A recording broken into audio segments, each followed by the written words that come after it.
أعوذ بالله من الشيطان الرجيم. بسم الله الرحمن الرحيم. يا أيها النبي لم تحرم ما أحل الله لك تبتغي مرضات أزواجك والله غفور رحيم۔ اے پیغمبر صلی اللہ علیہ وآلہ وسلم، جو چیز خدا نے تمہارے لیے جائز کی ہے تم اس سے کنارہ کشی کیوں کرتے ہو؟ کیا اس سے اپنی بیویوں کی خوشنودی چاہتے ہو؟ اور خدا بخشنے والا مہربان ہے۔ قد فرض الله لكم تحلة أيمانكم والله مولاكم وهو العليم الحكيم۔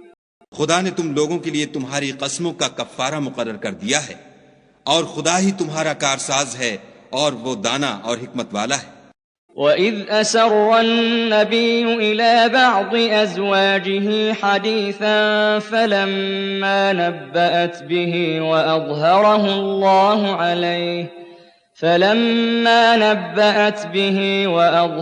اللَّهُ عَلَيْهِ عَرَّفَ بَعْضَهُ وَأَعْرَضَ عَن بَعْضٍ فَلَمَّا نَبَّأَهَا بِهِ قَالَتْ مَنْ أَنبَأَكَ هَذَا قال نبأني العليم الخبير۔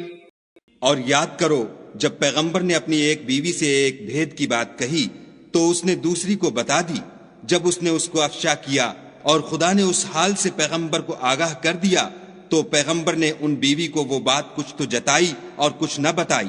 تو جب وہ ان کو جتائی تو پوچھنے لگیں کہ آپ کو یہ کس نے بتایا؟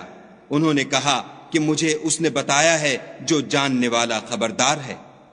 إن تتوبا إلى الله فقد صغت قلوبكما وإن تظاهرا عليه فإن الله هو مولاه وجبريل وصالح المؤمنين والملائكة بعد ذلك ظهير۔ اگر تم دونوں خدا کے آگے توبہ کرو تو بہتر ہے، کیونکہ تمہارے دل کج ہو گئے ہیں، اور اگر پیغمبر کی ایذا پر باہم اعانت کرو گی تو خدا اور جبرائیل اور نیک کردار مسلمان ان کے حامی اور دوستدار ہیں، اور ان کے علاوہ اور فرشتے بھی مددگار ہیں۔ عسى ربه إن طلقكن أن يبدله أزواجا خيرا منكن مسلمات مؤمنات قانتات تائبات عابدات سائحات ثيبات وأبكارا۔ اگر پیغمبر تم کو طلاق دے دیں تو عجب نہیں کہ ان کا پروردگار تمہارے بدلے ان کو تم سے بہتر بیویاں دے دے، مسلمان، صاحب ایمان، فرما بردار، توبہ کرنے والیاں، عبادت گزار، روزہ رکھنے والیاں، بن شوہر اور کنواریاں۔ یا ایھا النبی لما تحرم ما احل اللہ لک تبتغی مرضات ازواجک واللہ غفور رحیم۔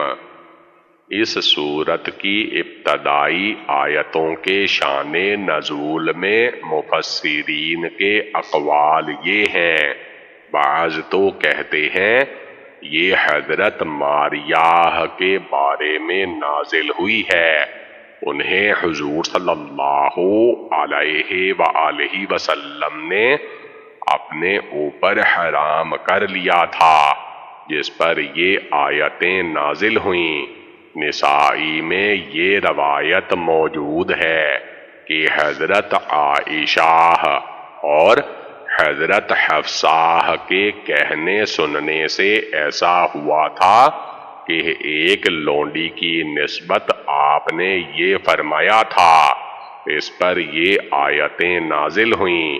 ابن جریر میں ہے کہ میں ام ابراہیم کے ساتھ آپ نے اپنی کسی بیوی صاحبہ کے گھر میں بات چیت کی، جس پر انہوں نے کہا یا رسول اللہ، میرے گھر میں اور میرے بستر پر چنانچہ آپ نے اسے اپنے اوپر حرام کر لیا تو انہوں نے کہا یا رسول اللہ یہ حلال آپ پر حرام کیسے ہو جائے گا؟ تو آپ نے قسم کھائی کہ اب ان سے اس قسم کی بات چیت نہ کروں گا۔ اس پر یہ آیت اتری۔ حضرت زید فرماتے ہیں اس سے معلوم ہوا کہ کسی کا یہ کہہ دینا کہ تو مجھ پر حرام ہے لغو اور فضول ہے۔ حضرت زید بن اسلم فرماتے ہیں آپ نے یہ فرمایا تھا کہ تو مجھ پر حرام ہے، اللہ کی قسم میں تجھ سے صحبت داری نہ کروں گا۔ حضرت مسروق فرماتے ہیں پس حرام کرنے کے باب میں تو آپ پر عتاب کیا گیا اور قسم کے کفارے کا حکم ہوا۔ ابن جریر میں ہے کہ حضرت ابن عباس نے حضرت عمر سے دریافت کیا کہ یہ دونوں عورتیں کون تھیں؟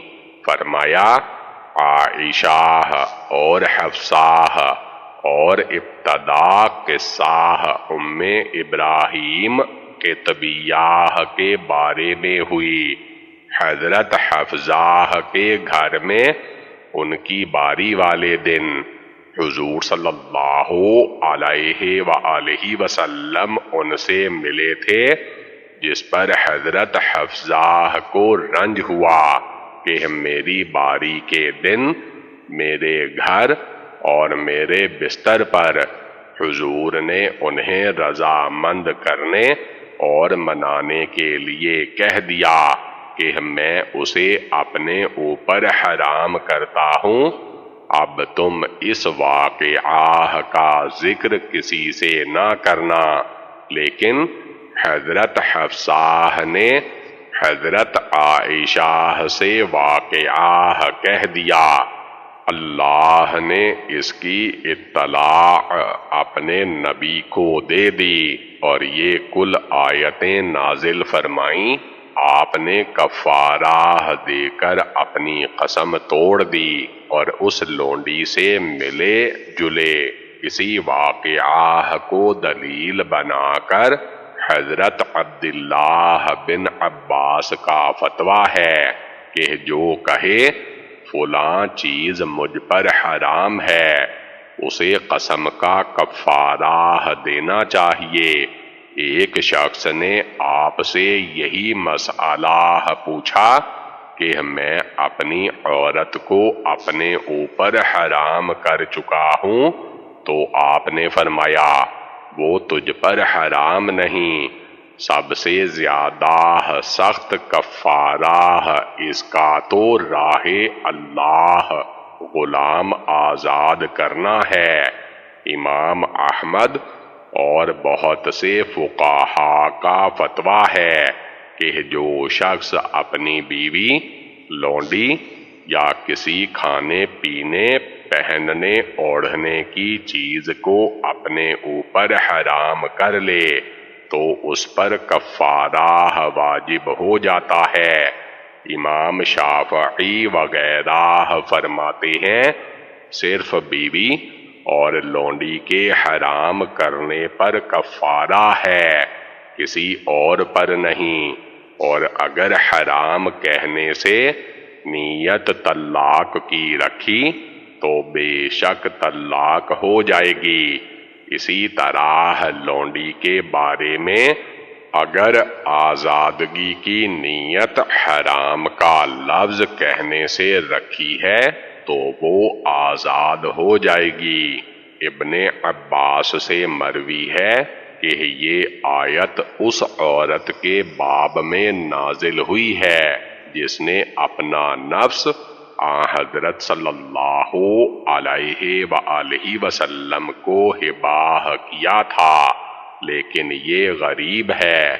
بالکل صحیح بات یہ ہے کہ ان آیتوں کا اترنا آپ کے شہد حرام کر لینے پر تھا۔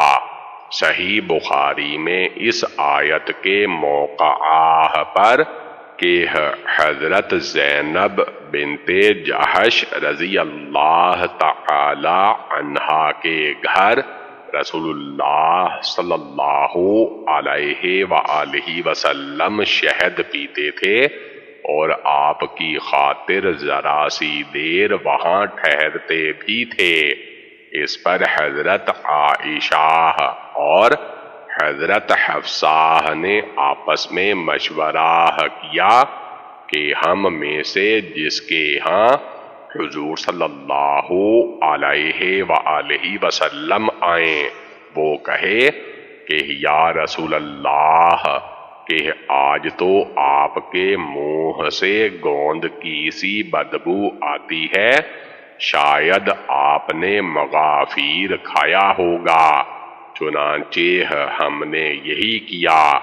آپ نے فرمایا نہیں، میں نے تو زینب کے گھر شہد پیا ہے، اب قسم کھاتا ہوں کہ نہ پیوں گا، یہ کسی سے کہنا مت۔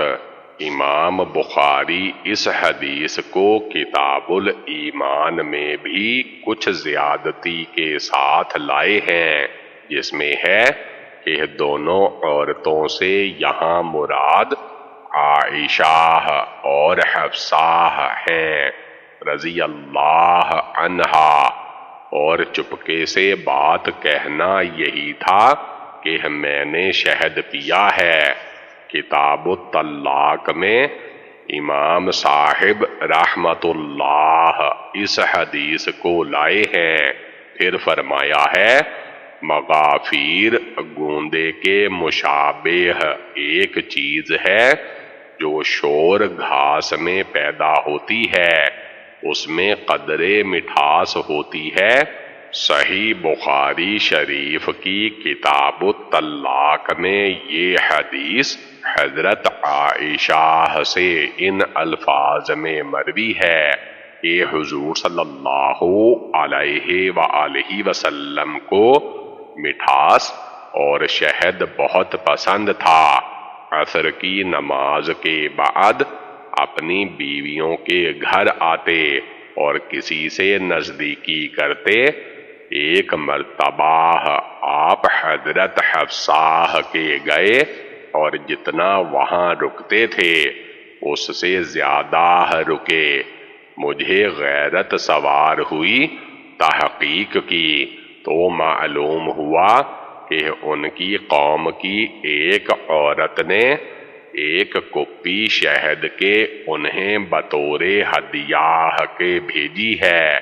انہوں نے حضور صلی اللہ علیہ وآلہ وسلم کو شہد کا شربت پلایا اور اتنی دیر روک رکھا، میں نے کہا خیر اس کسی حیلے سے ٹال دوں گی۔ چنانچہ میں نے حضرت سودا بنت زمعہ سے کہا کہ تمہارے پاس جب حضور صلی اللہ علیہ وآلہ وسلم آئیں اور قریب ہوں تو تم کہنا کہ آج کیا آپ نے مغافیر کھایا ہے؟ آپ فرمائیں گے نہیں، تم کہنا پھر یہ بدبو کیسی آتی ہے؟ آپ فرمائیں گے مجھے حفصہ نے شہد پلایا تھا، تو تم کہنا کہ شاید شہد کی مکھی نے عرفت نامی خاردار درخت چوسا ہوگا۔ میرے پاس آئیں گے میں بھی یہی کہوں گی، پھر اے صفیہ تمہارے پاس جب آئیں تو تم بھی یہی کہنا۔ حضرت سودا فرماتی ہیں جب حضور صلی اللہ علیہ وآلہ وسلم میرے گھر آئے ابھی تو دروازے ہی پر تھے، جو میں نے ارادہ کیا کہ تم نے جو مجھ سے کہا میں آپ سے کہہ دوں، کیونکہ میں تم سے بہت ڈرتی تھی، لیکن خیر اس وقت تو خاموش رہی جب آپ میرے پاس آئے۔ میں نے تمہارا تمام کہنا پورا کر دیا۔ پھر حضرت صلی اللہ علیہ وآلہ وسلم میرے پاس آئے، میں نے بھی یہی کہا۔ پھر حضرت صفیہ کے پاس گئے، انہوں نے بھی یہی کہا۔ پھر جب حضرت حفصہ کے پاس گئے تو حضرت حفصہ نے شہد کا شربت پلانا چاہا، آپ نے فرمایا مجھے اس کی حاجت نہیں۔ حضرت سودا فرمانے لگیں افسوس، ہم نے اسے حرام کرا دیا۔ میں نے کہا خاموش رہو۔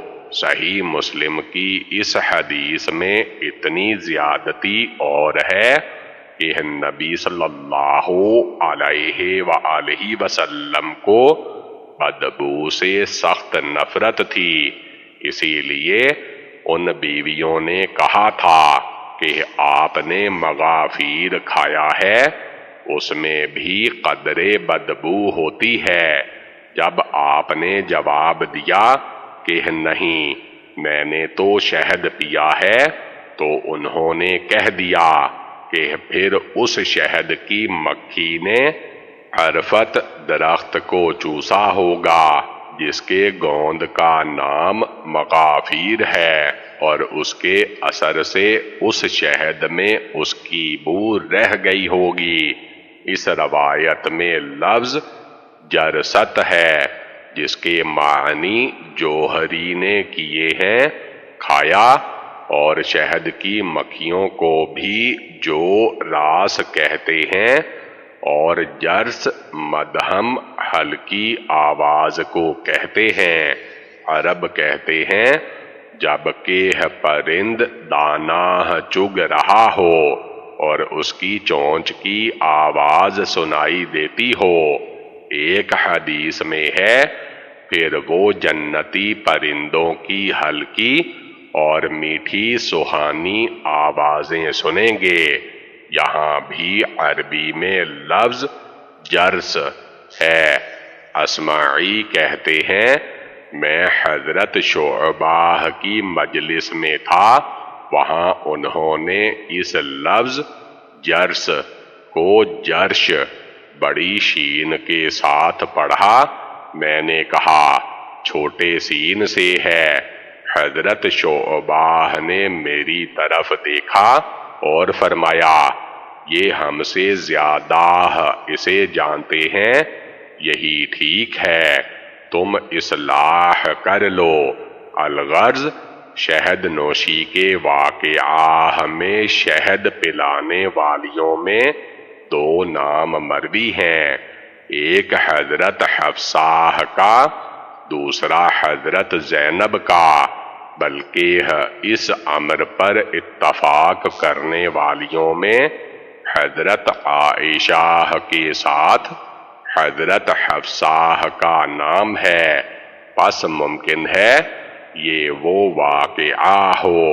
یہاں تک تو ٹھیک ہے، لیکن ان دونوں کے بارے میں اس آیت کا نازل ہونا ذرا غور طلب ہے۔ واللہ اعلم۔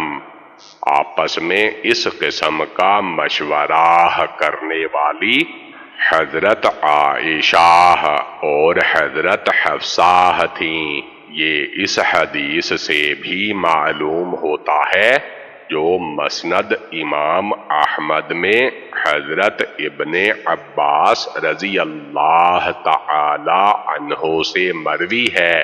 فرماتے ہیں مجھے مدتوں سے آرزو تھی کہ حضرت عمر سے حضور صلی اللہ علیہ وآلہ وسلم کی ان دونوں بیوی صاحبان کا نام معلوم کروں جن کا ذکر آیت ان تتوبا میں ہے۔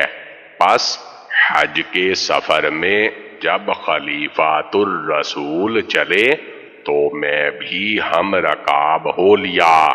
ایک راستے میں حضرت عمر راستہ چھوڑ جنگل کی طرف چلے، میں ڈولچی لیے ہوئے پیچھے پیچھے گیا آپ حاجت ضروری سے فارغ ہو کر آئے، میں نے پانی ڈلوایا اور وضو کرایا۔ اب موقع پا کر سوال کیا کہ اے امیر المؤمنین، جن کے بارے میں یہ آیت ہے وہ دونوں کون ہیں؟ آپ نے فرمایا ابن عباس۔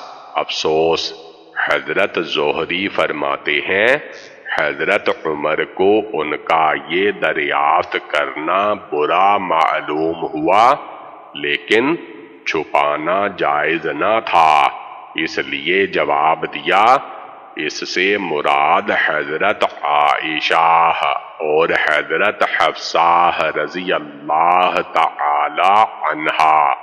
پھر حضرت عمر نے واقعہ بیان کرنا شروع کیا کہ ہم قریش تو اپنی عورتوں کو اپنے زیر فرمان رکھتے تھے، لیکن مدینہ آئے تو ہماری عورتوں نے بھی ان کی دیکھا دیکھی ہم پر غلبہ حاصل کرنا چاہا۔ میں مدینہ شریف کے بالائی حصہ میں حضرت امیہ بن زید کے گھر میں ٹھہرا ہوا تھا۔ ایک مرتبہ میں اپنی بیوی پر کچھ ناراض ہوا اور کچھ کہنے سننے لگا تو پلٹ کر اس نے مجھے جواب دینے شروع کیے۔ مجھے نہایت برا معلوم ہوا کہ یہ کیا حرکت ہے، یہ نئی بات کیسی؟ اس نے میرا تعجب دیکھ کر کہا کہ آپ کس خیال میں ہیں؟ اللہ کی قسم، حضرت صلی اللہ علیہ وآلہ وسلم کی بیویاں بھی آپ کو جواب دیتی ہیں، اور بعض مرتبہ تو دن بھر بول چال چھوڑ دیتی ہیں۔ اب میں تو ایک دوسری الجھن میں پڑ گیا، سیدھا اپنی بیٹی حفصہ کے گھر گیا اور دریافت کیا کہ کیا یہ سچ ہے کہ تم حضور صلی اللہ علیہ وآلہ وسلم کو جواب دیتی ہو اور کبھی کبھی سارا دن روٹھی رہتی ہو؟ جواب ملا کہ سچ ہے۔ میں نے کہا کہ برباد ہوئی اور نقصان میں پڑی جس نے ایسا کیا۔ کیا تم اس سے غافل ہو گئیں کہ رسول اللہ صلی اللہ علیہ وآلہ وسلم کے غصہ کی وجہ سے ایسی عورت پر اللہ ناراض ہو جائے اور وہ کہیں کی نہ رہے؟ خبردار، آئندہ سے حضور صلی اللہ علیہ وآلہ وسلم کو کوئی جواب نہ دینا، نہ آپ سے کچھ طلب کرنا، جو مانگنا ہو مجھ سے مانگ لیا کرو۔ حضرت عائشہ کو دیکھ کر تم ان کی حرص نہ کرنا، وہ تم سے اچھی اور تم سے بہت زیادہ رسول اللہ صلی اللہ علیہ وآلہ وسلم کی منظور نظر ہیں۔ اب اور سنو، میرا پڑوسی ایک انصاری تھا، اس نے اور میں نے باریاں مقرر کر لی تھیں۔ ایک دن میں حضور صلی اللہ علیہ وآلہ وسلم کی خدمت میں گزارتا اور ایک دن میں اپنی باری والے دن کی تمام حدیثیں، آیتیں وغیرہ انہیں آ کر سنا دیتا، اور یہ بات ہم میں اس وقت مشہور ہو رہی تھی کہ غسانی بادشاہ اپنے فوجی گھوڑوں کے نعل لگوا رہا ہے اور اس کا ارادہ ہم پر چڑھائی کرنے کا ہے۔ ایک مرتبہ میرے ساتھی اپنی باری والے دن گئے ہوئے تھے، عشاء کے وقت آ گئے اور میرا دروازہ کھٹکھٹا کر مجھے آوازیں دینے لگے۔ میں گھبرا کر باہر نکلا، دریافت کیا خیریت تو ہے؟ اس نے کہا آج تو بڑا بھاری کام ہو گیا۔ میں نے کہا کیا غسانی بادشاہ آ گیا؟ اس نے کہا اس سے بھی بڑھ کر۔ میں نے پوچھا وہ کیا؟ کہا رسول اللہ صلی اللہ علیہ وآلہ وسلم نے اپنی بیوی کو طلاق دے دی۔ میں نے کہا افسوس، حفصہ برباد ہو گئی اور اس نے نقصان اٹھایا۔ مجھے پہلے ہی سے اس امر کا کھٹکا تھا۔ صبح کی نماز پڑھتے ہی کپڑے پہن کر میں چلا، سیدھا حفصہ کے پاس گیا، دیکھا کہ وہ رو رہی ہیں۔ میں نے کہا کیا رسول اللہ صلی اللہ علیہ وآلہ وسلم نے تمہیں طلاق دے دی؟ جواب دیا یہ تو کچھ معلوم نہیں، آپ ہم سے الگ ہو کر اپنے اس بالا خانہ میں تشریف فرما ہیں۔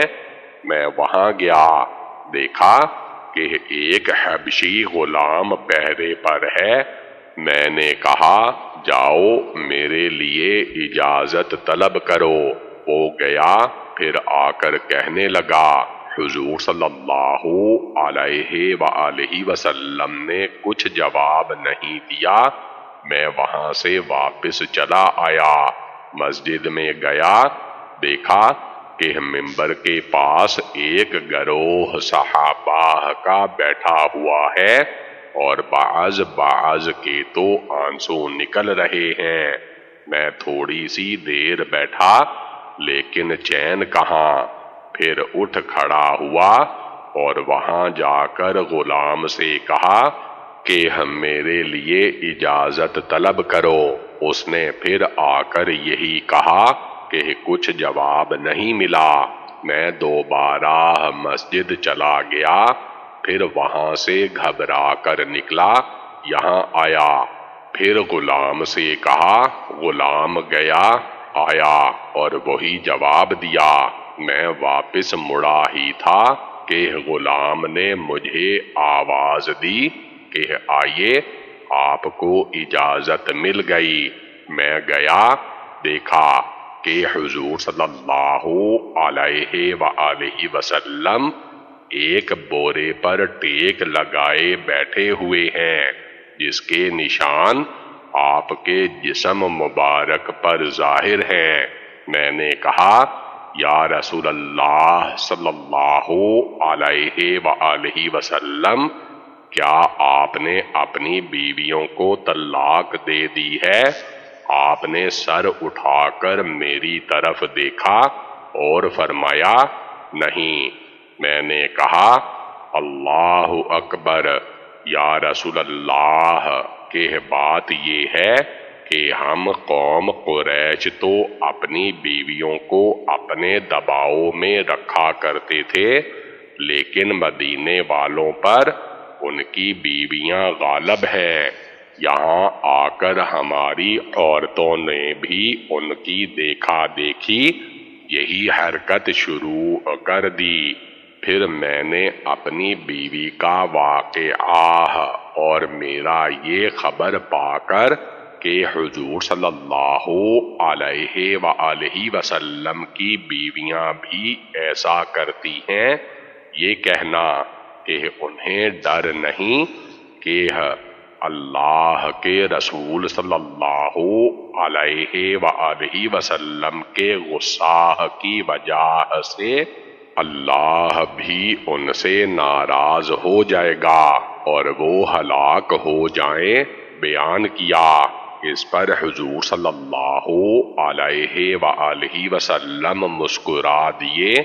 میں نے پھر اپنا حفصہ کے پاس جانا اور انہیں حضرت عائشہ کی ریس کرنے سے روکنا بیان کیا۔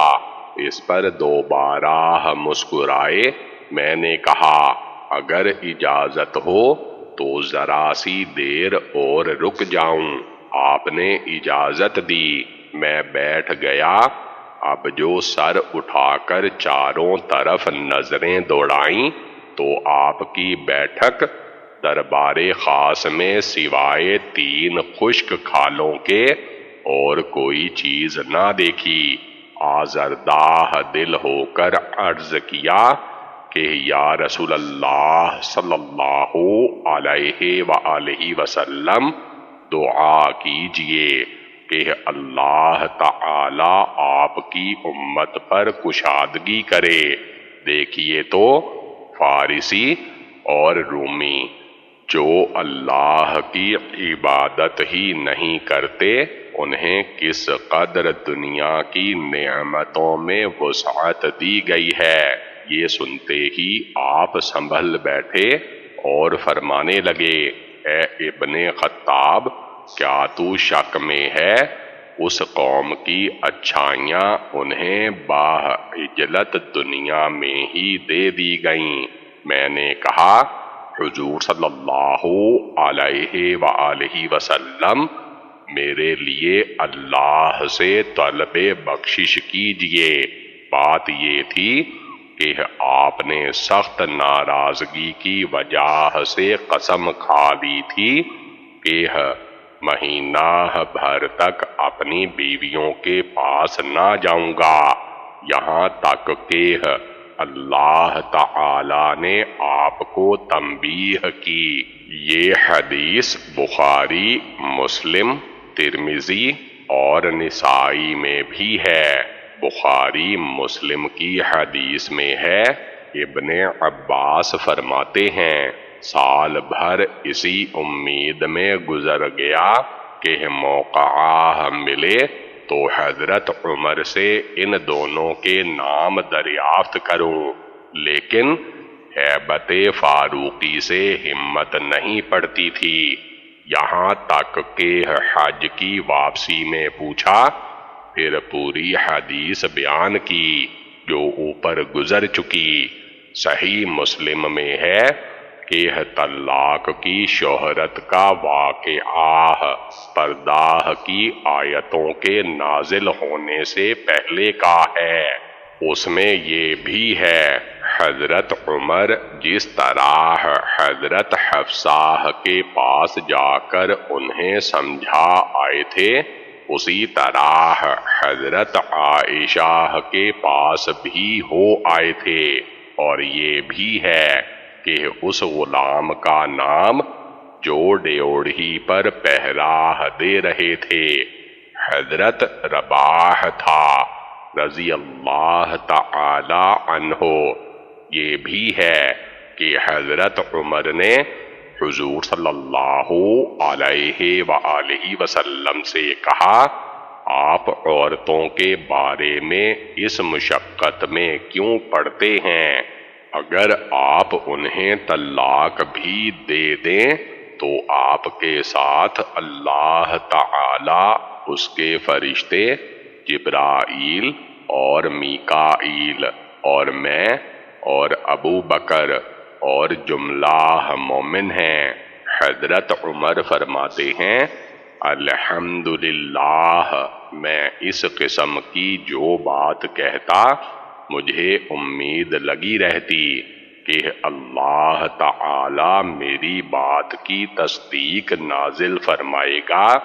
پس اس موقع پر بھی آیت تکبیر یعنی عسیٰ ربہ ان طلقکن ان یبدلہ ازواجا خیرا منکن مسلمات مؤمنات قانتات تائبات عابدات سائحات سیبات وابکارا، اور وَإِن تَظَاهَرَا عَلَيْهِ فَإِنَّ اللَّهَ هُوَ مَوْلَاهُ وَجِبْرِيلُ وَصَالِحُ الْمُؤْمِنِينَ وَالْمَلَائِكَةُ بعد ذالک ظہیر، آپ پر نازل ہوئیں مجھے جب آپ سے معلوم ہوا، کہا آپ نے اپنی ازواج مطہرات کو طلاق نہیں دی تو میں نے مسجد میں آ کر دروازے پر کھڑے ہو کر اونچی آواز سے سب کو اطلاع دے دی کہ حضور صلی اللہ علیہ وآلہ وسلم نے ازواج مطہرات کو طلاق نہیں دی۔ اسی کے بارے میں آیت آخر تک اتری، یعنی جہاں انہیں کوئی امن کی یا خوف کی خبر پہنچی کہ یہ اسے شہرت دینے لگتے ہیں، اگر یہ اس خبر کو رسول صلی اللہ علیہ وآلہ وسلم یا ذی عقل و علم مسلمانوں تک پہنچا دیتے تو بے شک ان میں سے جو لوگ محقق ہیں وہ اسے سمجھ لیتے۔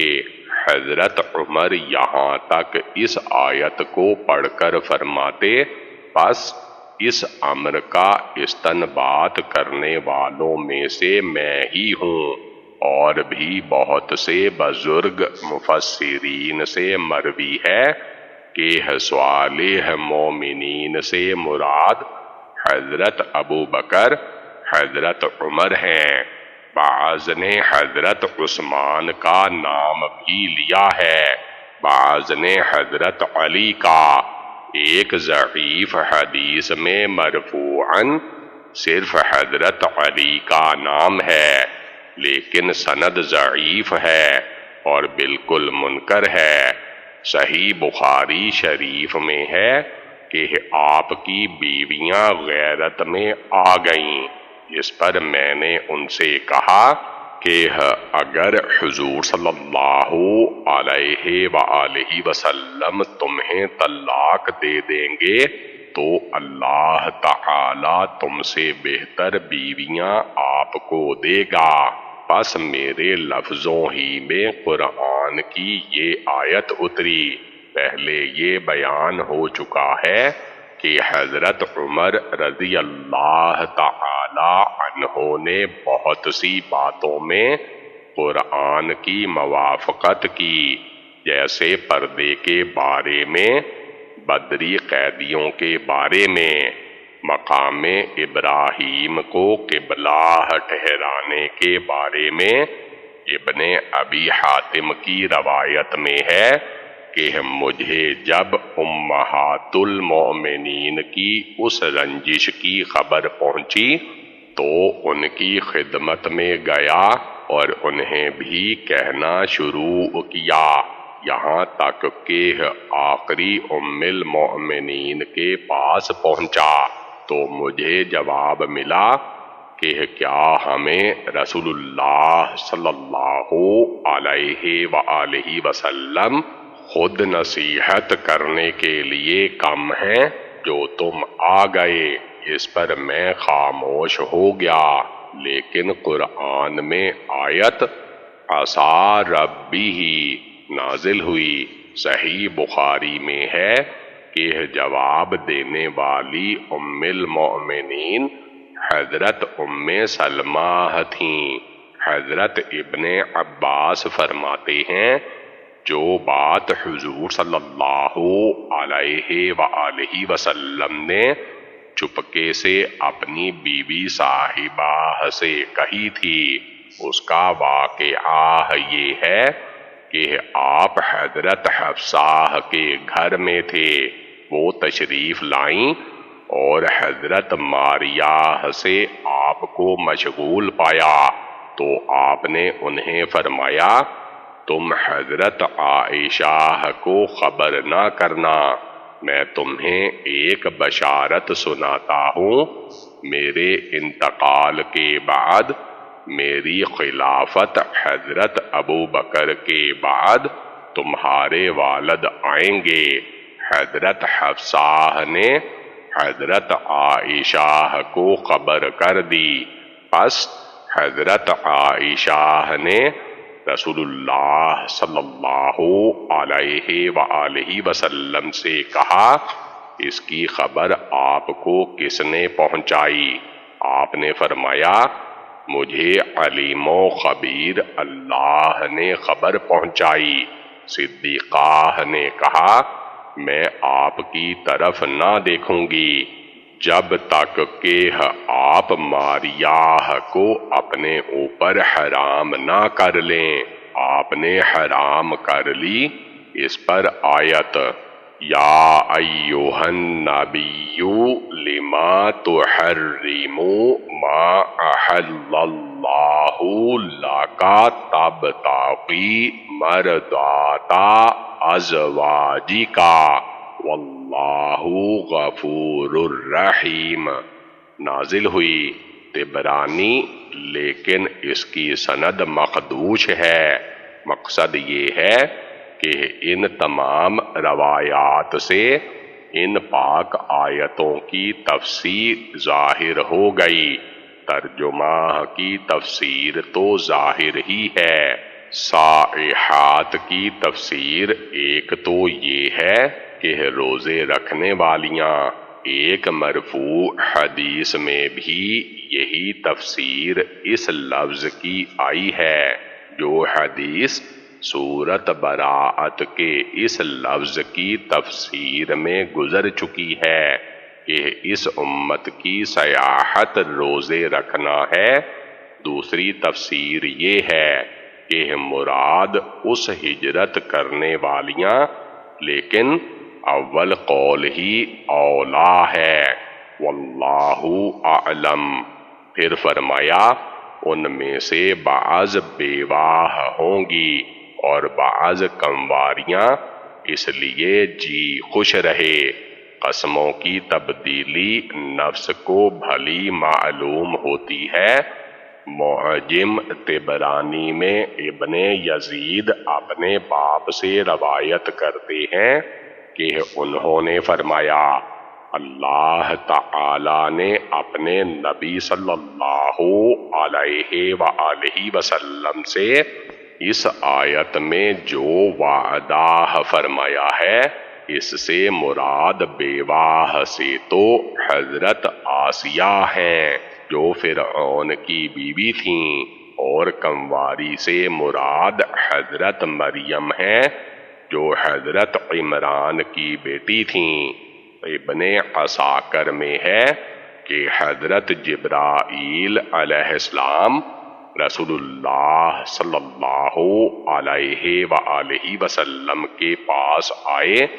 اس وقت حضرت خدیجہ رضی اللہ تعالی عنہا آپ کے پاس آئیں تو حضرت جبرائیل نے فرمایا، اللہ تعالی حضرت خدیجہ کو سلام کہتا ہے اور فرماتا ہے کہ انہیں خوشی ہو جنت کے ایک چاندی کے گھر کی، جہاں نہ گرمی ہے نہ تکلیف ہے نہ شور و غل، جو چھدے ہوئے موتی کا بنا ہوا ہے، جس کے دائیں بائیں مریم بنت عمران اور آسیہ بنت مزاحم کے مکانات ہیں۔ اور روایت میں ہے کہ حضرت خدیجہ کے انتقال کے وقت حضرت صلی اللہ علیہ وآلہ وسلم نے فرمایا، اے خدیجہ اپنی سوکنوں سے میرا سلام کہنا۔ حضرت خدیجہ نے کہا، یا رسول اللہ صلی اللہ علیہ وآلہ وسلم، کیا مجھ سے پہلے بھی کسی سے نکاح کیا تھا؟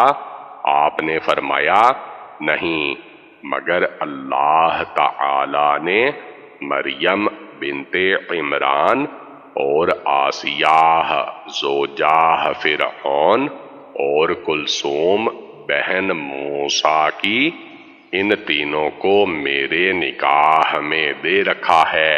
یہ حدیث بھی ضعیف ہے۔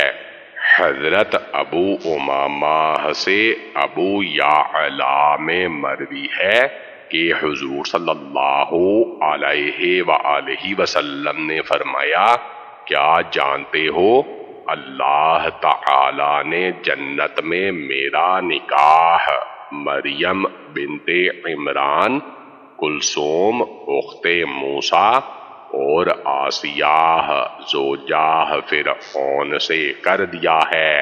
میں نے کہا، یا رسول اللہ صلی اللہ علیہ وآلہ وسلم، آپ کو مبارک ہو، یہ حدیث بھی ضعیف ہے اور ساتھ ہی مرسل بھی ہے۔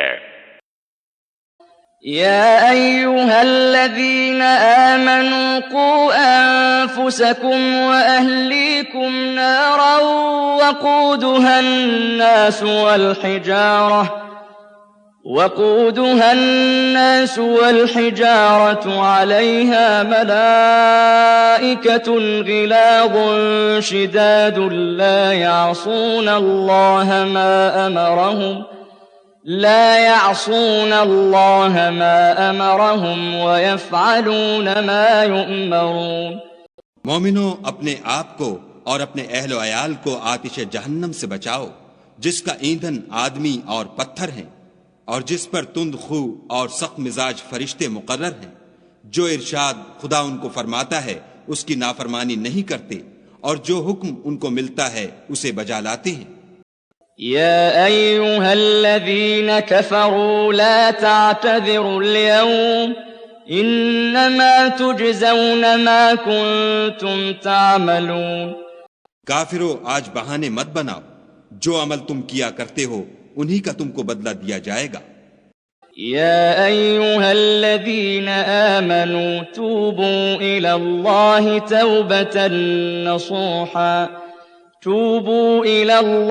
توبة نصوحا عسى ربكم أن يكفر عنكم سيئاتكم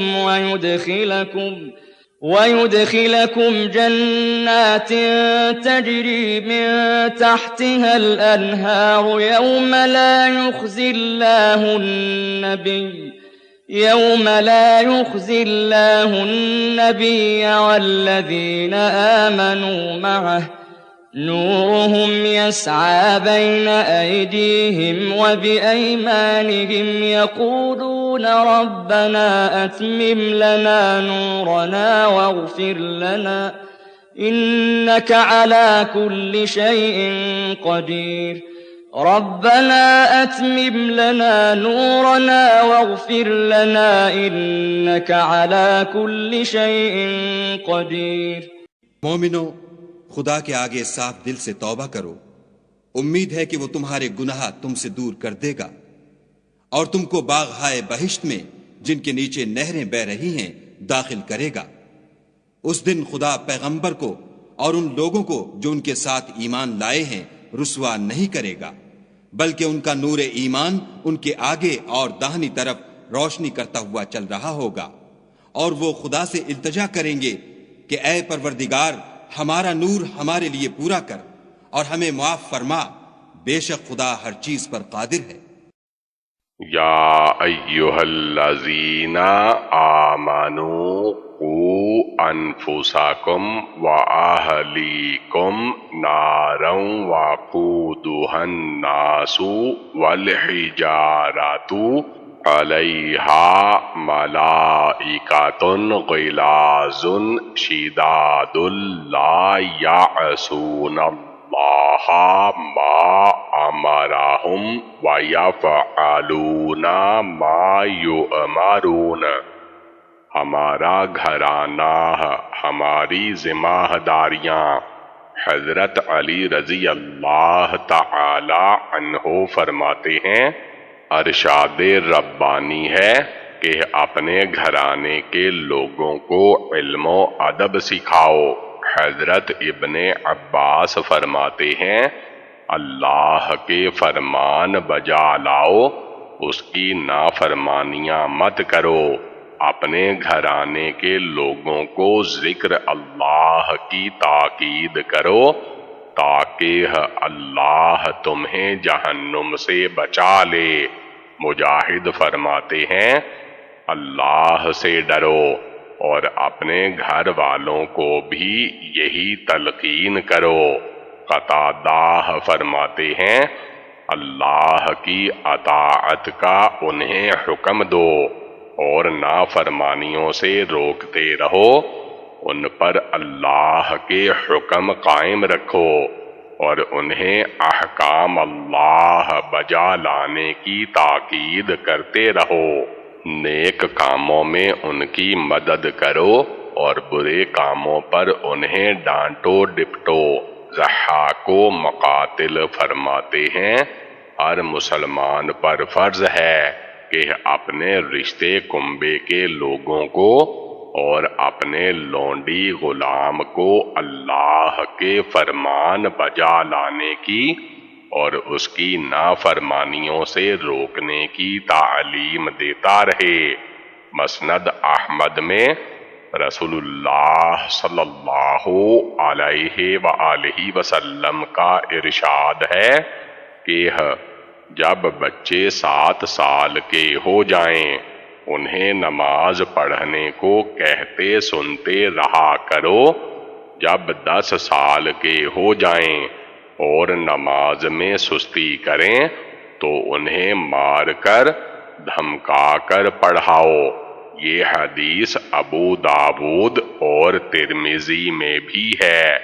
فقہا کا فرمان ہے کہ اسی طرح روزے کی بھی تاکید اور تنبیہ اس عمر سے شروع کر دینی چاہیے تاکہ بالغ ہونے تک پوری طرح نماز روزے کی عادت ہو جائے۔ اطاعت کے بجا لانے اور معصیت سے بچتے رہنے اور برائی سے دور رہنے کا سلیقہ پیدا ہو جائے۔ ان کاموں سے تم اور وہ جہنم کی آگ سے بچ جاؤ گے جس آگ کا ایندھن انسانوں کے جسم اور پتھر ہیں، ان چیزوں سے یہ آگ سلگائی گئی ہے۔ پھر خیال کر لو کہ کس قدر تیز ہوگی۔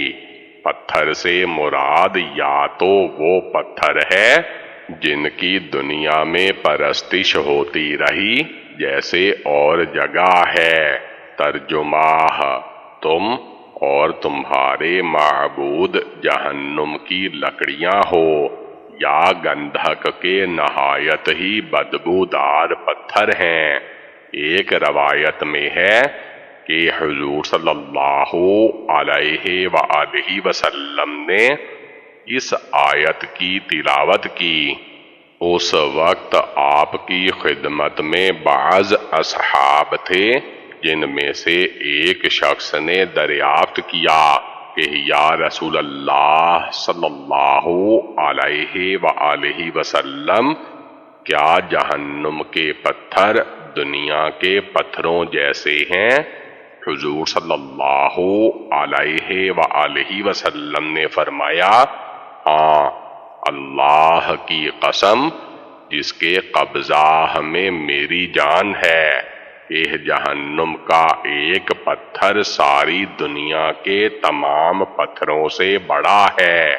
انہیں یہ سن کر غشی آ گئی۔ حضور صلی اللہ علیہ وآلہ وسلم نے ان کے دل پر ہاتھ رکھا تو وہ دھڑک رہا تھا۔ آپ نے انہیں آواز دی کہ اے شیخ، کہو لا الہ الا اللہ۔ اس نے اسے پڑھا، پھر آپ نے اسے جنت کی خوشخبری دی تو آپ کے اصحاب نے کہا، کیا ہم سب کے درمیان صرف اسی کو یہ خوشخبری دی جا رہی ہے؟ آپ نے فرمایا، ہاں، دیکھو قرآن میں ہے، ترجمہ یہ اس کے لیے ہے جو میرے سامنے کھڑا ہونے اور میری دھمکیوں کا ڈر رکھتا ہو۔ یہ حدیث غریب اور مرسل ہے۔ پھر ارشاد ہوتا ہے، اس آگ سے عذاب کرنے والے فرشتے سخت طبیعت والے ہیں، جن کے دلوں میں کافروں کے لیے اللہ نے رحم رکھا ہی نہیں، اور جو بدترین ترکیبوں میں بڑی بھاری سزائیں کرتے ہیں، جن کے دیکھنے سے بھی پتاہ پانی اور کلیجہ چھلنی ہو جائے۔ حضرت اکرمہ فرماتے ہیں، جب دوزخیوں کا پہلا جتھا جہنم کو چلا جائے گا تو دیکھے گا کہ پہلے دروازہ پر 4 لاکھ فرشتے عذاب کرنے والے تیار ہیں، جن کے چہرے بڑے ہیبت ناک اور نہایت سیاہ ہیں، کچلیاں باہر کو نکلی ہوئی ہیں، سخت بے رحم ہیں، ایک ذرے کے برابر بھی اللہ نے ان کے دلوں میں رحم نہیں رکھا، اس قدر جسیم ہیں کہ اگر کوئی پرند ان کے ایک کھوے سے اڑ کر دوسرے کھوے تک پہنچنا چاہے تو کئی مہینے گزر جائیں، پھر دروازہ پر 19 فرشتے پائیں گے جن کے سینوں کی چوڑائی 70 سال کی راہ ہے، پھر ایک دروازہ سے دوسرے دروازہ کی طرف دھکیل دیے جائیں گے، 500 سال تک گرتے رہنے کے بعد دوسرا دروازہ آئے گا، وہاں بھی اسی طرح ایسے ہی اور اتنے ہی فرشتوں کو موجود پائیں گے، اسی طرح ہر ایک دروازہ پر یہ فرشتے اللہ کے فرمان کے تابع ہیں، ادھر فرمایا گیا ادھر انہوں نے عمل شروع کر دیا، ان کا نام زبانیہ ہے، اللہ ہمیں اپنے عذاب سے پناہ دے، آمین۔ قیامت کے دن کفار سے فرمایا جائے گا کہ آج تم بیکار عذر پیش نہ کرو، کوئی معذرت ہمارے سامنے نہ چل سکے گی، تمہارے کرتوت کا مزاح تمہیں چکھنا ہی پڑے گا۔ پھر ارشاد ہے کہ اے ایمان والو، تم سچی اور خالص توبہ کرو جس سے تمہارے اگلے گناہ معاف ہو جائیں، میل کچیل دھل جائے، برائیوں کی عادت ختم ہو جائے۔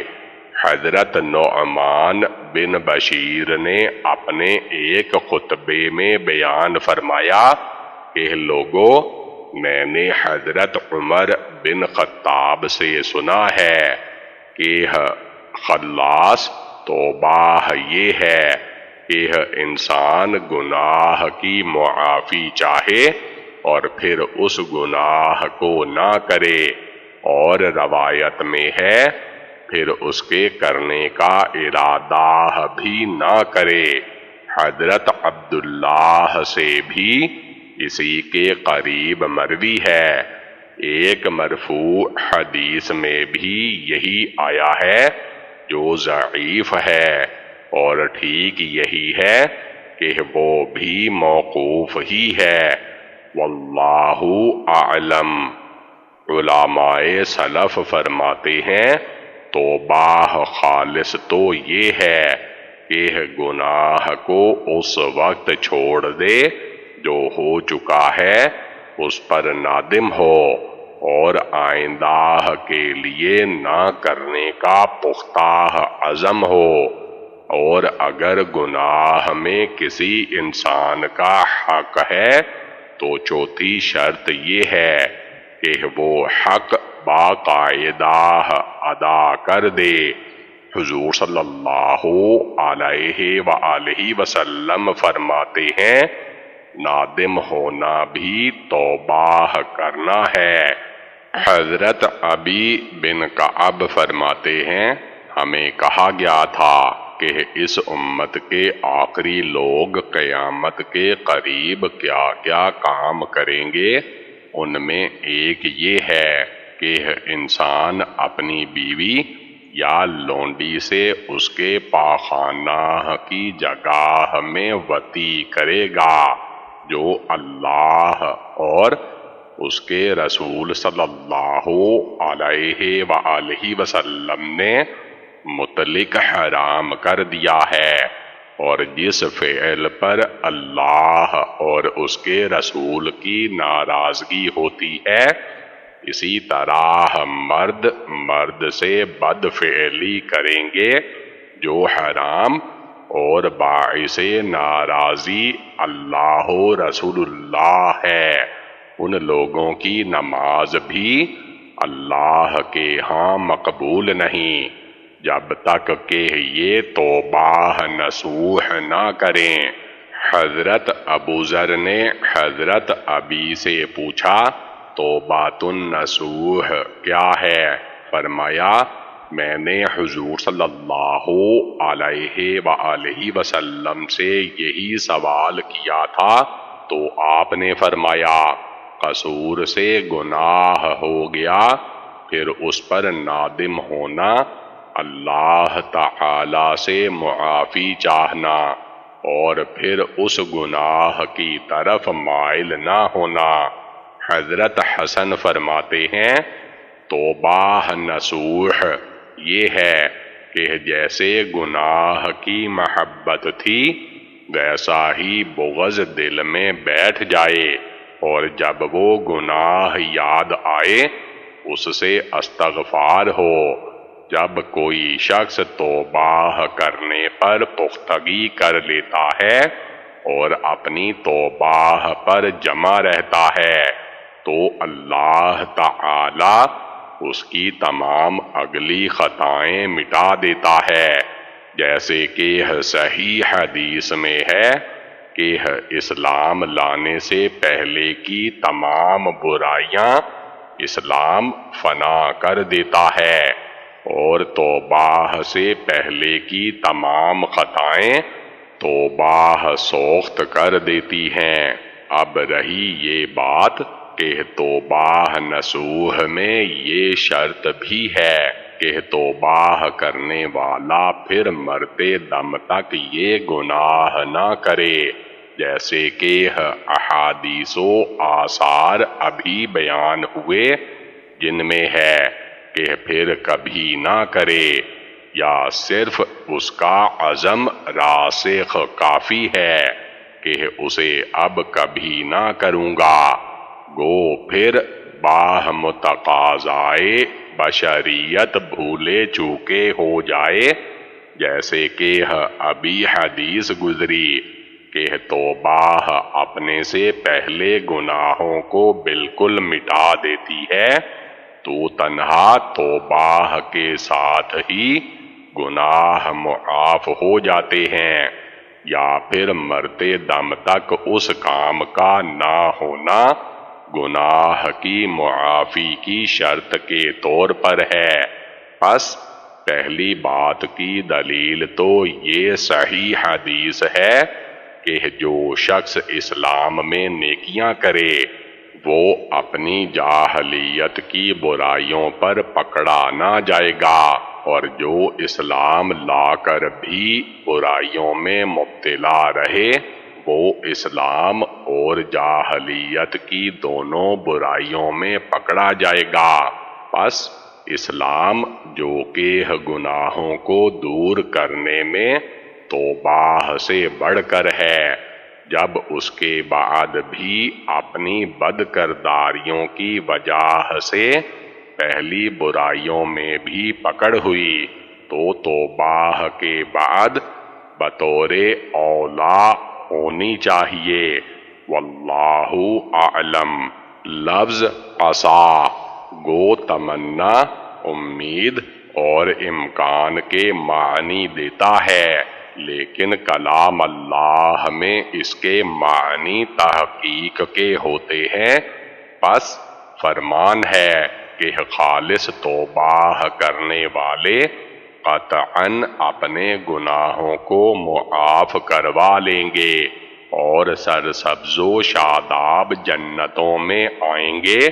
پھر ارشاد ہے، قیامت کے دن اللہ تعالی اپنے نبی اور ان کے ایماندار ساتھیوں کو ہرگز شرمندہ نہ کرے گا۔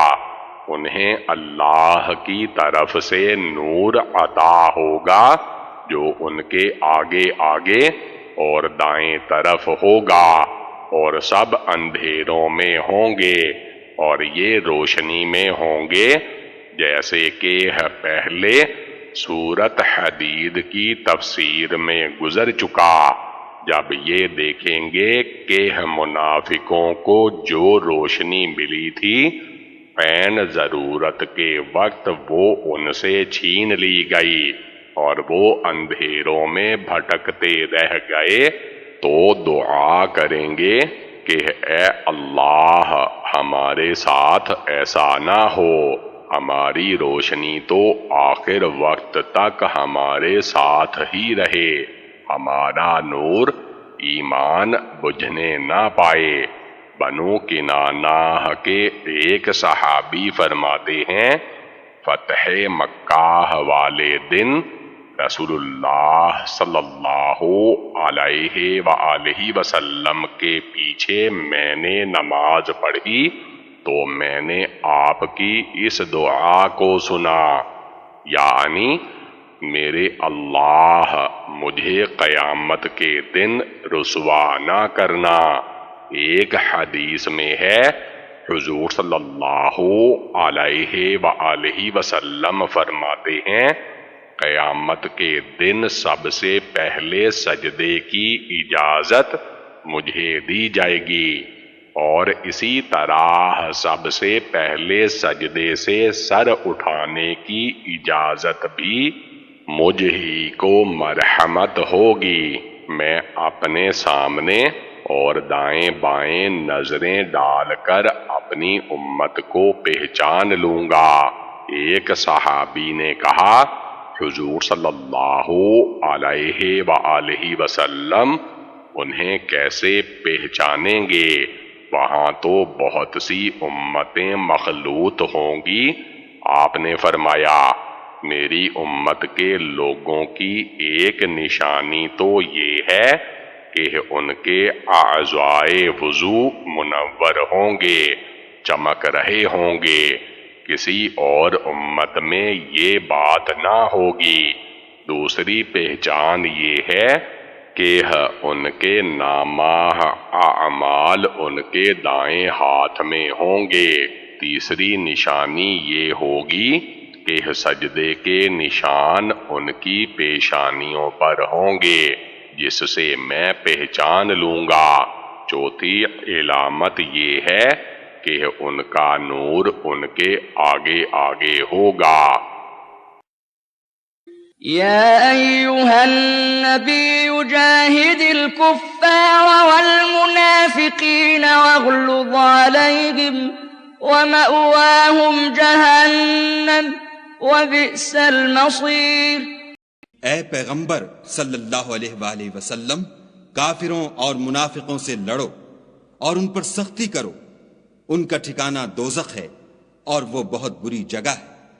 ضرب الله مثلا للذين كفروا امرأة نوح وامرأة لوط كانتا تحت عبدين من عبادنا صالحين فخانتاهما فلم يغنيا عنهما من الله شيئا وقيل ادخلا النار مع الداخلين۔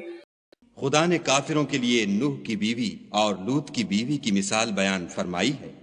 دونوں ہمارے دو نیک بندوں کے گھر میں تھیں اور دونوں نے ان کی خیانت کی، تو وہ خدا کے مقابلے میں ان عورتوں کے کچھ بھی کام نہ آئے، اور ان کو حکم دیا گیا کہ اور داخل ہونے والوں کے ساتھ تم بھی دوزخ میں داخل ہو جاؤ۔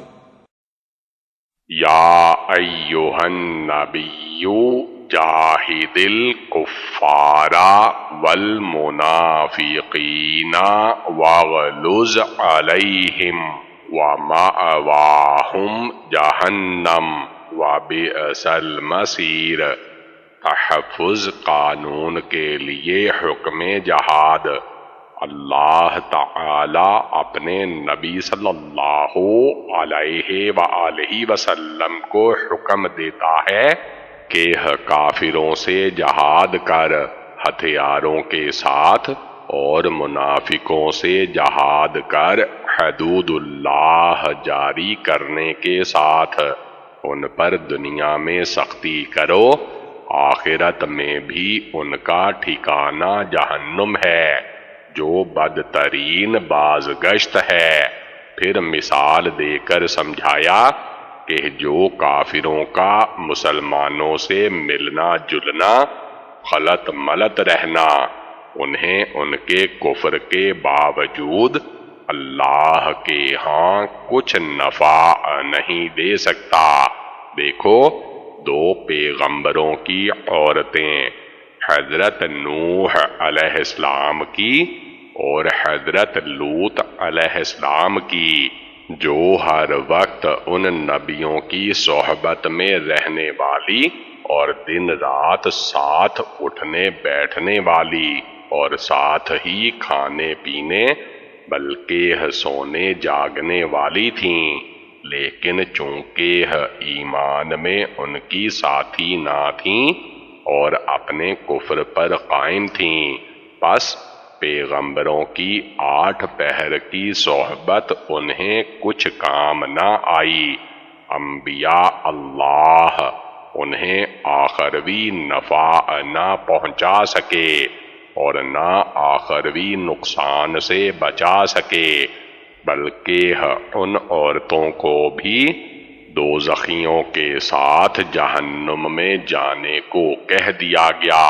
یہ یاد رہے کہ خیانت کرنے سے مراد بدکاری نہیں، انبیاء علیہم السلام کی حرمت و عصمت اس سے بہت اعلیٰ اور بالا ہے کہ ان کی گھر والیاں فاحشہ ہوں۔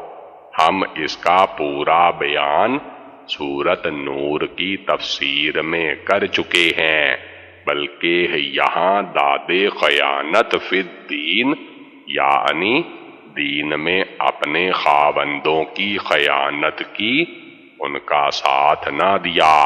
حضرت ابن عباس فرماتے ہیں ان کی خیانت زناکاری نہ تھی، بلکہ یہ تھی کہ حضرت نوح علیہ السلام کی بیوی تو لوگوں سے کہا کرتی تھی کہ یہ مجنوں ہیں، اور لوط علیہ السلام کی بیوی جو مہمان حضرت لوط کے ہاں آتے تو کافروں کو خبر کر دیتی تھی، یہ دونوں بددین تھیں۔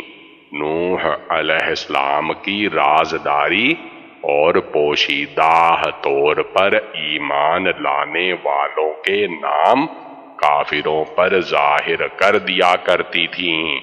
اسی طرح حضرت لوط علیہ السلام کی بیوی بھی اپنے خاوند اللہ کے رسول علیہ السلام کی مخالف تھیں، اور جو لوگ آپ کے ہاں مہمان بن کر ٹھہرتے یہ جا کر اپنی کافر قوم کو خبر کر دیتی جنہیں بد عمل کی عادت تھی۔ بلکہ حضرت عبداللہ بن عباس رضی اللہ تعالی عنہ سے مروی ہے کہ کسی پیغمبر کی کسی عورت نے کبھی بدکاری نہیں کی۔ اسی طرح حضرت اکرمہ، حضرت سعید بن جبیر، حضرت ضحاک وغیرہ سے بھی مروی ہے۔ اس سے استدلال کر کے بعض علماء نے کہا ہے کہ وہ جو عام لوگوں میں مشہور ہے کہ حدیث میں ہے جو شخص کسی ایسے کے ساتھ کھائے جو بخشا ہوا ہو اسے بھی بخش دیا جاتا ہے۔ یہ حدیث بالکل ضعیف ہے اور حقیقت بھی یہی ہے کہ یہ حدیث محض بے اصل ہے۔ ہاں، ایک بزرگ سے مروی ہے کہ انہوں نے خواب میں حضرت صلی اللہ علیہ وآلہ وسلم کی زیارت کی اور پوچھا کہ کیا حضور صلی اللہ علیہ وآلہ وسلم نے یہ حدیث ارشاد فرمائی ہے؟ آپ نے فرمایا نہیں، لیکن اب میں کہتا ہوں۔ وضرب الله مثلا للذين آمنوا امرأة فرعون إذ قالت رب ابن لي عندك بيتا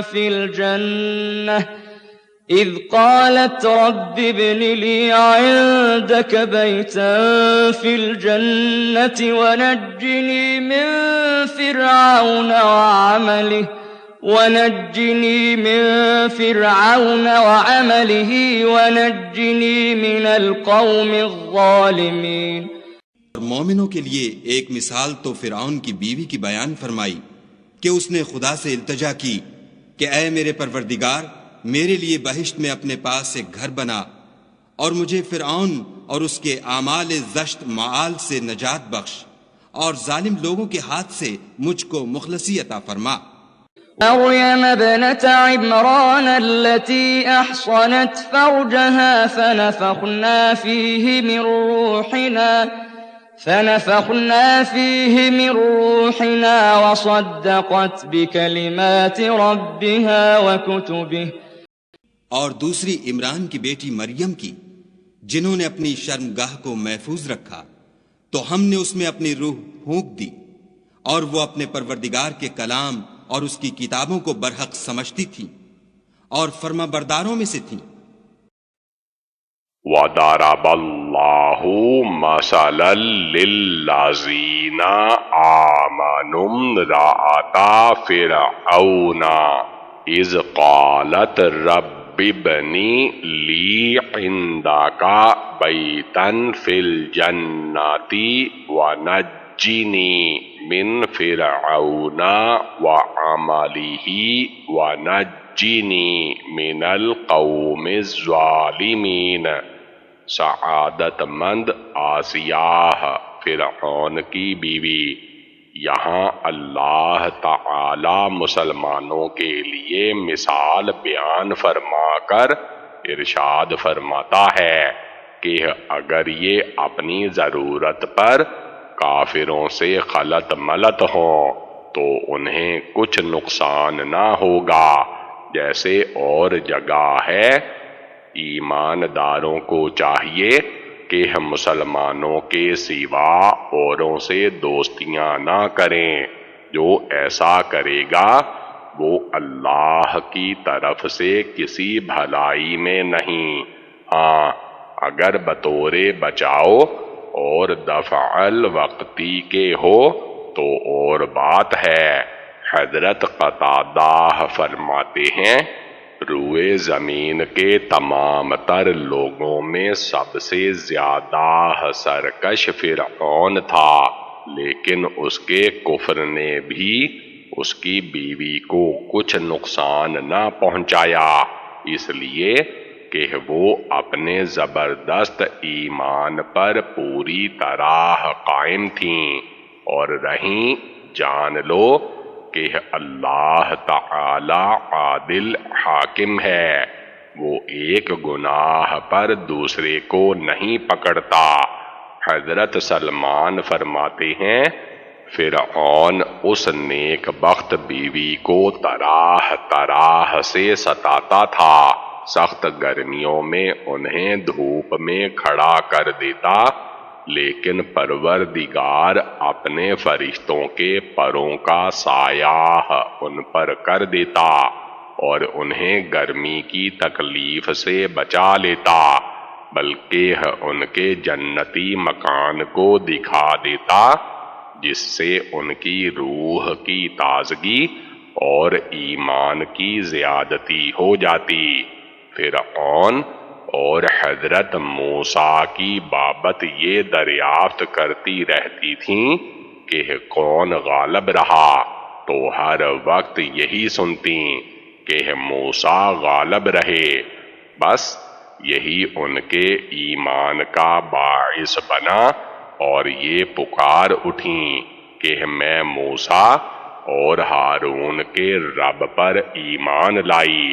فرعون کو جب یہ معلوم ہوا تو اس نے کہا کہ جو بڑی سے بڑی پتھر کی چٹان تمہیں ملے اسے اٹھوا لاؤ، اسے چت لٹاؤ اور اسے کہو کہ اپنے اس عقیدے سے باز آئے، اگر باز آ جائے تو میری بیوی ہے، عزت و حرمت کے ساتھ واپس لاؤ، اور اگر نہ مانے تو وہ چٹان اس پر گرا دو اور اس کا قیمہ کر ڈالو۔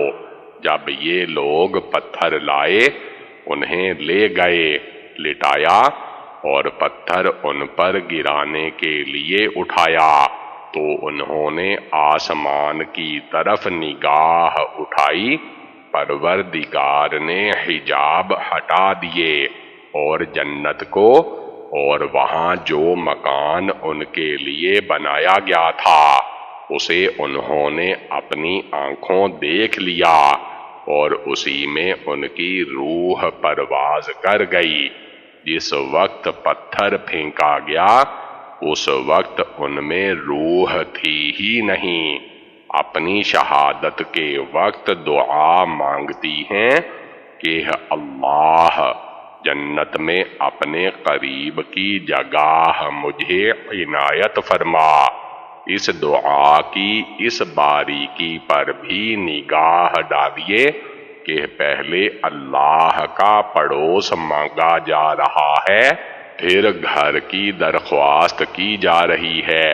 اس واقعہ کے بیان میں مرفوع حدیث بھی وارد ہوئی ہے، پھر دعا کرتی ہیں کہ مجھے فرعون اور اس کے عمل سے نجات دے، میں اس کی کفریہ حرکتوں سے بیزار ہوں، مجھے اس ظالم قوم سے عافیت میں رکھ۔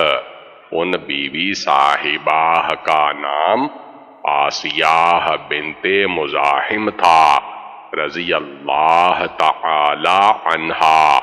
ان کے ایمان کا باعث بنا وہ ایک روز فرعون کی لڑکی کا سر گوند رہی تھیں، اچانک کنگھی ہاتھ سے گر گئی اور ان کے منہ سے نکل گیا کہ کفار برباد ہوں۔ اس پر فرعون کی لڑکی نے پوچھا کہ کیا میرے باپ کے سوا تو کسی اور کو اپنا رب مانتی ہے؟ اس نے کہا میرا اور تیرے باپ کا اور ہر چیز کا رب اللہ تعالی ہے۔ اس نے غصہ میں آ کر انہیں خوب مارا پیٹا اور اپنے باپ کو اس کی خبر دی۔ فرعون نے انہیں بلا کر خود پوچھا کہ کیا تم میرے سوا کسی اور کی عبادت کرتی ہو؟ جواب دیا کہ ہاں، میرا اور تیرا اور تمام مخلوق کا رب اللہ ہے، میں اسی کی عبادت کرتی ہوں۔ فرعون نے حکم دیا اور انہیں چت لٹا کر ان کے ہاتھ پیروں پر میخیں گڑوا دیں اور سانپ چھوڑ دیے جو انہیں کاٹتے رہے۔ پھر ایک دن آیا اور کہا اب تیرے خیالات درست ہوئے۔ وہاں سے جواب ملا کہ میرا اور تیرا اور تمام مخلوق کا رب اللہ ہی ہے۔ فرعون نے کہا اب تیرے سامنے میں تیرے لڑکے کو ٹکڑے ٹکڑے کر دوں گا، ورنہ اب بھی میرا کہا مان لے اور اس دین سے باز آ جا۔ انہوں نے جواب دیا کہ جو کچھ تو کر سکتا ہو کر ڈال۔ اس ظالم نے ان کے لڑکے کو منگوایا اور ان کے سامنے اسے مار ڈالا۔ جب اس بچہ کی روح نکلی تو اس نے کہا اے ماں، خوش ہو جا، تیرے لیے اللہ تعالی نے بڑے بڑے ثواب تیار کر رکھے ہیں اور فلاں فلاں نعمتیں تجھے ملیں گی۔ انہوں نے اس روح فرسا سانحہ کو بچشم خود دیکھا، لیکن صبر کیا اور راضی باہ قضا ہو کر بیٹھی رہیں۔ فرعون نے انہیں پھر اسی طرح باندھ کر ڈلوا دیا اور سانپ چھوڑ دیے۔ پھر ایک دن آیا اور اپنی بات دہرائی۔ بی بی صاحبہ نے پھر نہایت صبر و استقلال سے وہی جواب دیا۔ اس نے پھر وہی دھمکی دی اور ان کے دوسرے بچے کو بھی ان کے سامنے ہی قتل کرا دیا۔ اس کی روح نے بھی اسی طرح اپنی والدہ کو خوشخبری دی اور صبر کی تلقین کی۔ فرعون کی بیوی صاحبہ نے بڑے بچہ کی روح کی خوشخبری سنی تھی، اب اس چھوٹے بچے کی روح کی بھی خوشخبری سنی اور ایمان لے آئیں۔ ادھر ان بیوی صاحبہ کی روح اللہ تعالی نے قبض کر لی اور ان کی منزل و مرتبہ جو اللہ تعالی کے ہاں تھا وہ حجاب ہٹا کر فرعون کی بیوی کو دکھا دیا گیا۔ یہ اپنے ایمان و یقین میں بہت بڑھ گئیں، یہاں تک کہ فرعون کو بھی ان کے ایمان کی خبر ہو گئی۔ اس نے ایک روز اپنے درباریوں سے کہا، تمہیں کچھ میری بیوی کی خبر ہے؟ تم اسے کیا جانتے ہو؟ سب نے بڑی تعریف کی اور ان کی بھلائیاں بیان کیں۔ فرعون نے کہا، تمہیں نہیں معلوم وہ بھی میرے سوا دوسرے کو اللہ مانتی ہے؟ پھر مشورہ ہوا کہ انہیں قتل کر دیا جائے، چنانچہ میخیں گاڑی گئیں اور ان کے ہاتھ پاؤں باندھ کر ڈال دیا گیا۔ اس وقت حضرت آسیہ نے اپنے رب سے دعا کی کہ پروردگار میرے لیے اپنے پاس جنت میں مکان بنا۔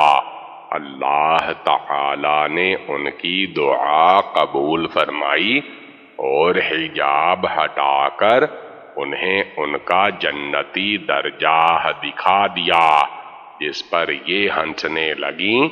ٹھیک اسی وقت فرعون آ گیا اور انہیں ہنستا ہوا دیکھ کر کہنے لگا، لوگو تمہیں تعجب نہیں معلوم ہوتا کہ اتنی سخت سزا میں یہ مبتلا ہے اور پھر ہنس رہی ہے؟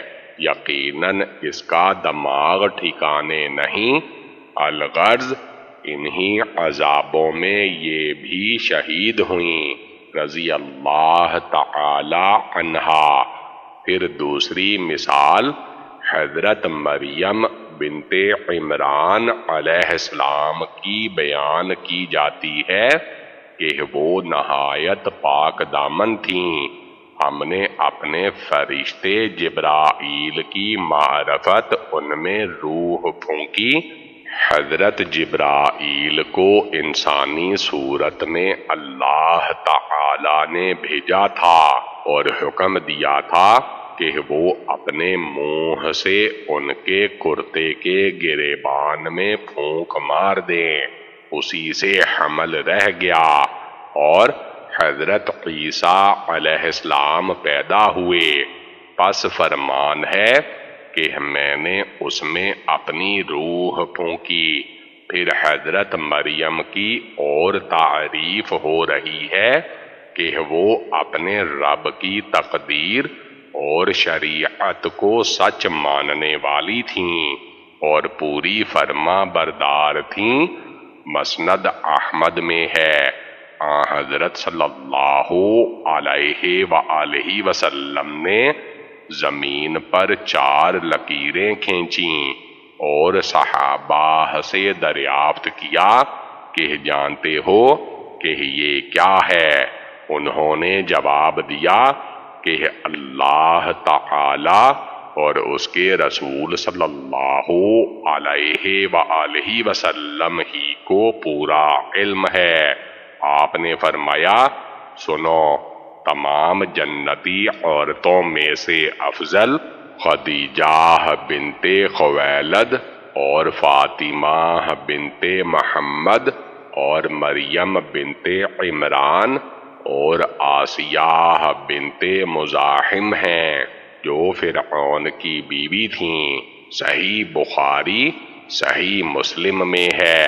رسول اللہ صلی اللہ علیہ وآلہ وسلم نے فرمایا، مردوں میں سے تو صاحب کمال بہت سارے ہوئے ہیں، لیکن عورتوں میں سے کامل عورتیں صرف حضرت آسیہ ہیں جو فرعون کی بیوی تھیں، اور حضرت مریم بنت عمران ہیں، اور حضرت خدیجہ بنت خویلد ہیں، اور حضرت عائشہ کی فضیلت عورتوں پر ایسی ہی ہے جیسے سالن میں چوری ہوئی روٹی کی فضیلت۔